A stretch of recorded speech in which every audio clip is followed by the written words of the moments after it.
자, 여러분 안녕하세요. 오늘은 재무 관료에서 정말 중요한 개념이죠. 바로 세금에 대해 한번 제대로 파헤쳐 보겠습니다. 선생님, 근데요, 돈 벌면 세금 내는 거 그냥 세율 하나 딱 정해서 내면 되는 거 아닌가요?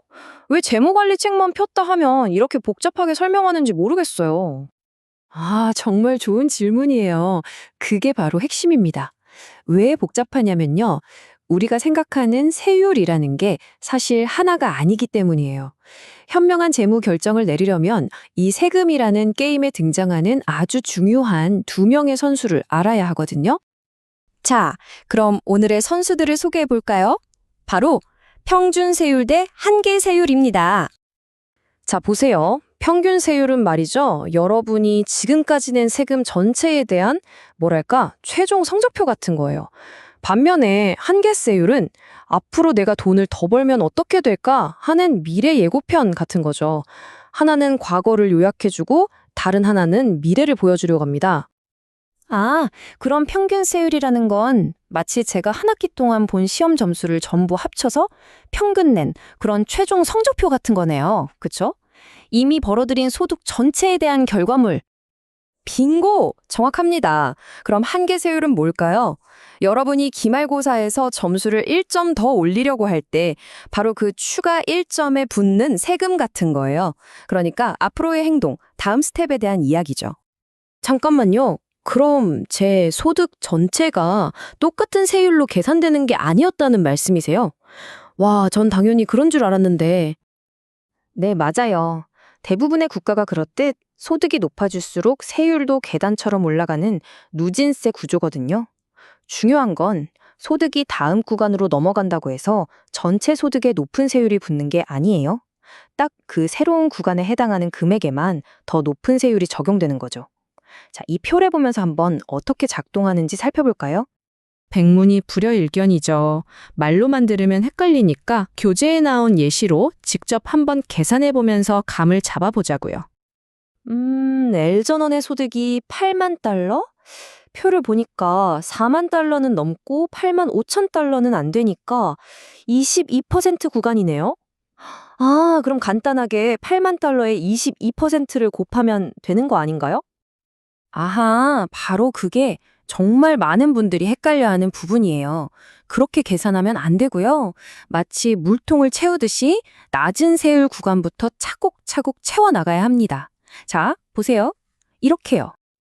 아, 이제 알겠어요. 그러니까 10%짜리 통 먼저 가득 채우고 남은 돈으로 12%통 채우고 그래도 남으면 22% 통에 붙는 그런 식이군요. 네, 바로 그거예요. 그렇게 각 구간별 세금을 다 더하면 엘전원이 내야 할 총 세금은 13만 3,900달러가 나오는 거죠. 오케이, 그럼 이제 평균 세율을 구할 수 있겠네요. 방금 계산한 총 세금 13,390달러를 전체 소득인 8만 달러로 나누면 되는 거죠? 정확합니다. 계산해보면 13만 3,090 나누기 80만이니까 약 16.74%가 나오네요. 이게 바로 엘전원의 평균 세율입니다. 그럼 이제 한계 세율은요? 아까 그건 내가 앞으로 1달러를 더 벌 때 적용되는 세율이라고 하셨죠? 맞아요. 아주 잘 기억하고 있네요. 엘전원의 소득 8만 달러는 지금 어느 구간에 걸쳐 있죠? 그렇죠. 22% 구간이죠. 그러니까 엘전원이 여기서 1달러를 더 번다면 그 1달러에는 22%의 세금이 붙는 거예요. 그래서 한계 세율은 22%가 되는 겁니다.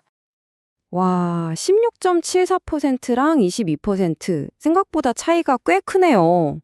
숫자가 이렇게 다른데 그럼 기업이 어떤 의사결정을 할 때는 둘 중에 어떤 세율을 기준으로 생각해야 하는 거예요? 뭐가 더 중요한 거죠? 바로 그 질문이 이 강의의 모든 것이라고 할 수 있습니다.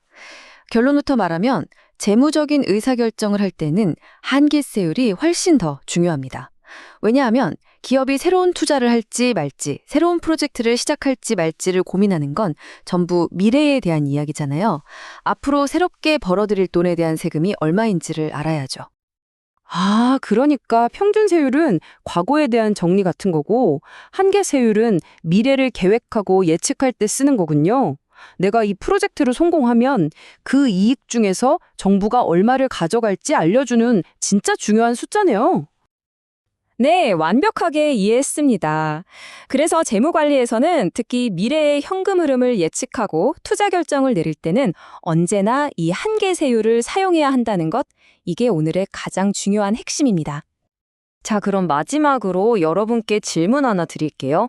만약 여러분이 한 회사의 CEO라면 야심차게 준비한 신제품이 대박이 났을 때 그 추가 이익에 대한 세금을 계산하기 위해 어떤 세율을 사용하시겠어요? 이 질문에 망설임 없이 답할 수 있다면 여러분은 이미 재무적으로 현명한 의사결정의 첫걸음을 뗀 겁니다. 이 둘의 차이를 아는 것이야말로 단순한 시험 공부를 넘어 여러분의 미래 자산을 바꾸는 아주 중요한 열쇠가 될 수 있습니다.